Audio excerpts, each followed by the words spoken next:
age, our generation, just wants instant gratification, right? Yeah. You know, our smartphones give us speed. Everything comes to us so quick.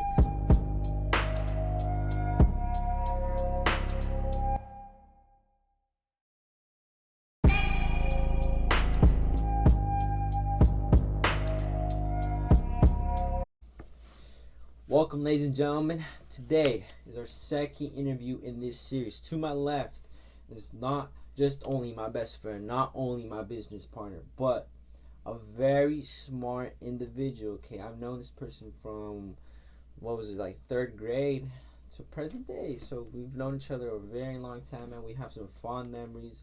We played soccer from third grade to last year, senior year. Yes.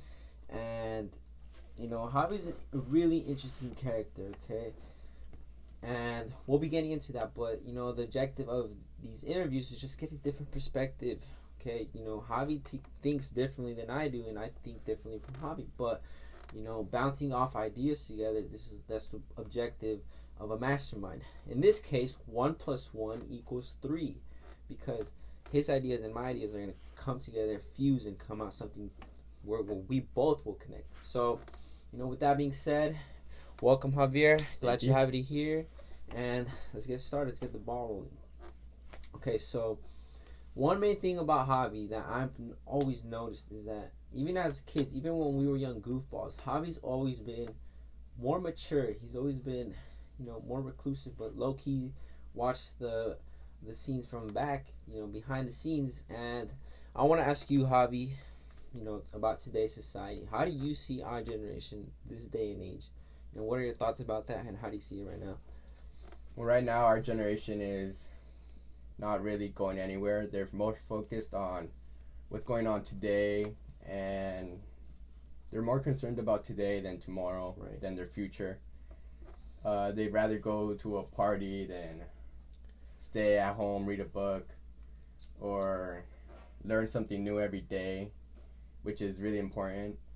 And I think that's a big issue. That's an issue. Yeah. You've done the 6-7 steps as well, and in one of the lessons, Kai talks about Epicurean versus Stoicism, and what that means. Epicurean is like that YOLO mentality, and that's literally what you mean right now. Like, you know, kids, they want it's today's society, because there was Simon Sinek. He's a very good author. I read like a couple of his books, and he said that today's day and age, our generation, just wants instant gratification, right? Yeah. You know, our smartphones give us speed.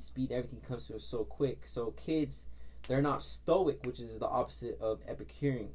So stoicism, you know, read a book instead of going out. You know, spend your money on a program instead of a fresh jacket. You know, you got to make some sacrifices.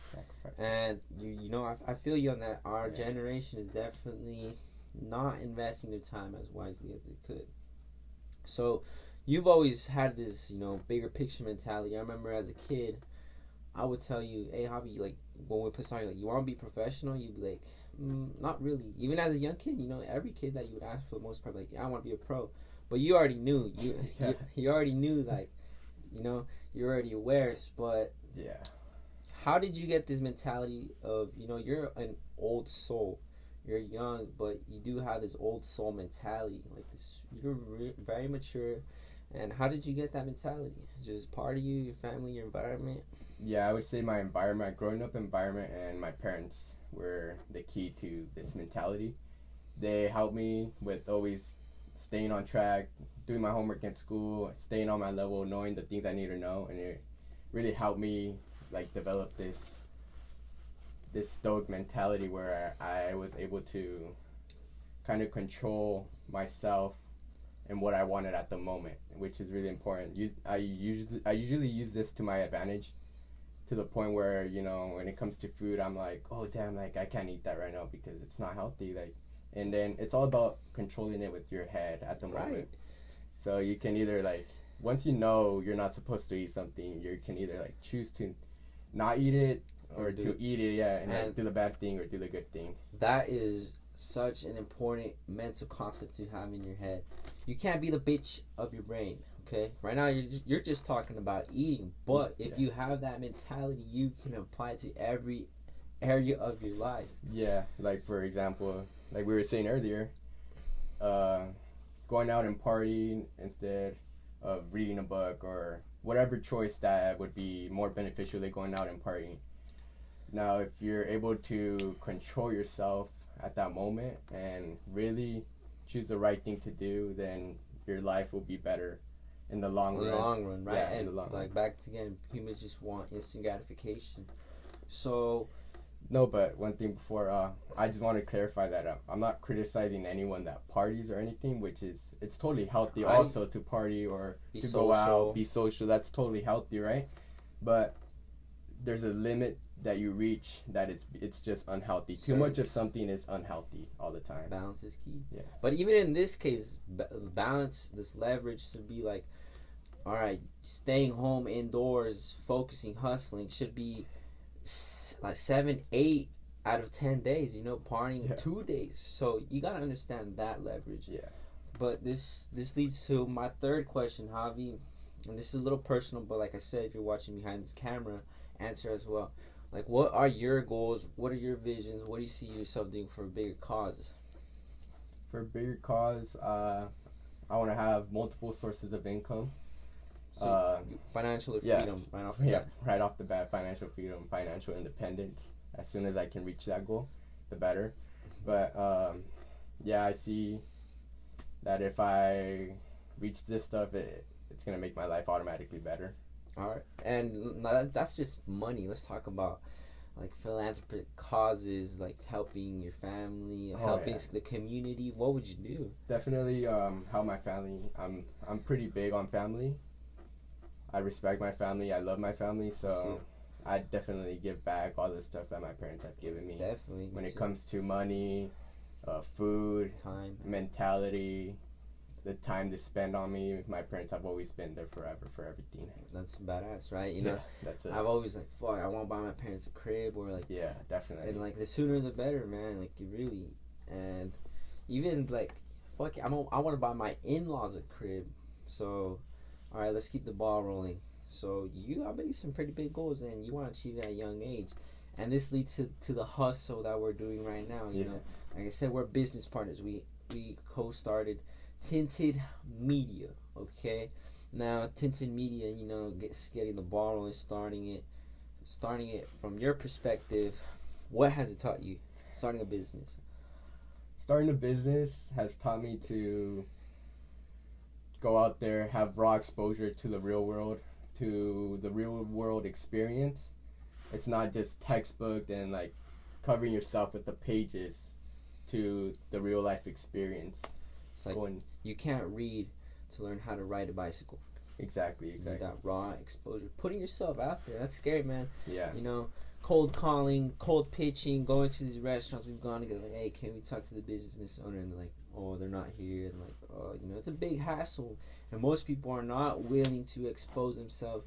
You know, there's a lot of factors, a lot of fear to doing this. Now, we're not trying to make this interview specifically like entrepreneurship, but entrepreneurship does have a lot of factors out there.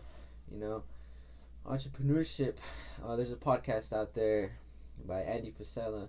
He's big on entrepreneurship, but his objective of his podcast is called the MFCEO Project, and he cusses a lot. And the name is motherfucking CEO Project. And what he gives off is that you're the CEO of your life. You know, the executive. You make the orders. You think of something, you will either decide to act on it or not. So this is big cause, you know, and this is just something that we've been going through, you know. And it's cool that we started young. Yeah. We became entrepreneurs at age 18. So, you know, that's pretty badass. I give us props on that aspect. But, you know, this doesn't guarantee anything. We could talk about Tintin Media, about our goals, but back to the raw execution, that raw exposure. So, you know that quote by Charlie Munger, to get what you want, you have to deserve what you want. The world is not yet a crazy enough place to reward a whole bunch of undeserving people. So, you know, you got that mentality that we're gonna hustle, we're gonna eat fucking shit, we gotta put the hours in to deserve it. Yeah. And we'll do it over time. So, I like that. Got a couple. I don't want to throw out the last question out yet, so I'm gonna add an impromptu question right now. So, let's say that your hobby, right? What can you tell a young individual, a peer that, different mentality as you, but you can see that they need help, that, they're going this way, but you see that if they go this way, it's a better path for them. How would you approach them? How would you tell them this? Well, And by the way, this is impromptu. This is on the spot. So, just harder to do, but you're doing fucking great. So, you want to approach someone like that with the truth. Definitely the truth. It's almost like giving them constructive criticism. Obviously, you don't want to be right off the bat rude and be like, oh, why the fuck are you doing that? Like, it's kind of dumb. No, Yeah. right? You want to be like, oh, I see what you're doing, but you know what? Where's that really taking you, like, in the end? Or something like that. You have to see where it's taking them in the end. They have to see that. That story of machete cutters, right? There's a plane crash in the jungle. You know the story? Yeah. The survivors and the people there's a plane crash in the jungle, right? And fortunately, everyone survives. And they scavenge around the plane and they look for equipment to, call to help or something. What they find are machetes, and their objective is to get to the nearest village. So the people, they start sharpening the machetes. They start practicing their swinging angles, and they just start chopping away. And this one guy, he or she, this individual, climbs the tallest tree that they can find. And when he climbs the tree, he sees that the village is this way and the people are coming this way. So he's like, yo, we gotta go this way. And what this story represents is, like, the question was people that are going this way, and you can become the individual that climbs the tree, like, hey, come on, let's go this way. And like you said, and that is all EQ, by the way. EQ is something huge. I literally got a free harmonica yesterday. Yes, that sounds crazy, but I got a free harmonica because of EQ. Something about my teacher, I won't tell the story at the moment, but EQ is very, very powerful. Do you agree 100% on that? Yeah, I would say so. Understanding people and understanding their emotions at the moment definitely influences their choices at the time. It's kind of crazy. We were never taught this in school, Yeah. It's kind of crazy, but all right, we're at this at 12 minutes. We'll try to keep a minimum of 15 minutes, but this last question, Javi, this is a very in-depth question. I want you to answer this as well. The internet, this video is going to be out there forever, and let's say years ahead, who knows how many years ahead, baby Javier Jr. or Javiera, or however you're going to call your kids, they're watching this video right now. Like, hey, that's my dad. And they're watching it now. And what would be that one piece of advice that you can give your kids? The one advice above all would be to have awareness, to be aware of their surroundings, of the opportunities that lie in the world. There's so many opportunities to make money and to get what you want. You just have to go out there, look for them, and you have to understand the way things work. Like you said, behind the scenes stuff. Understanding behind the scenes really opens your eyes up of how many opportunities exist in the world. Yep. I heard Logic, his lyrics. I forgot what song is it. He's like, first you see the bigger picture, then you see the behind the scenes. And first is like, oh, I want to be a multi-millionaire. That's the bigger picture. And then you start seeing them behind the scenes. Like, fuck, to be a multi-millionaire, I gotta be financially literate. I gotta, put in my hours. I gotta network. I gotta create a product or service. I gotta gain competence and so on. Like, all that's behind the scenes work. And that's a really great answer, honestly. Probably tell my kids the same. So, like, awareness is a huge factor. Self-awareness, just awareness, EQ, IQ. Know what you're good at, build off that, follow your strengths and your virtues. But, man, that was great, bro. Anything else you want to add to the camera before we head off? Just probably the more you know, the better. In the long run, yeah. The more you learn, the more you earn. Yeah. Not just financially, this is about the good life. And that's not just a cheesy quote or something. Yeah. It's for real. Bro, when we were coming back home from from eating from the restaurant, from our business. Today was crazy. We straight feasted like kings, and at the same time we're getting paid for it. But on the way home, we heard it was a podcast, and it said cliche things are cliche, but they exist for a reason.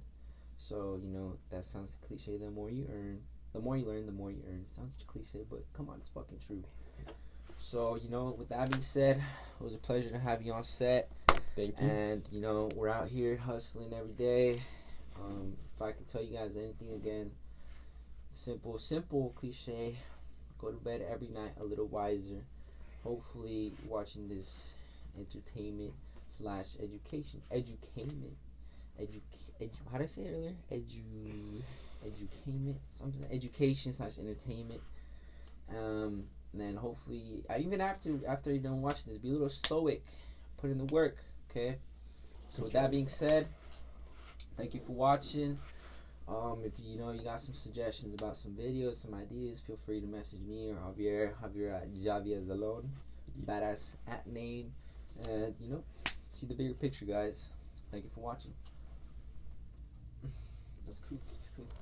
I like this one more.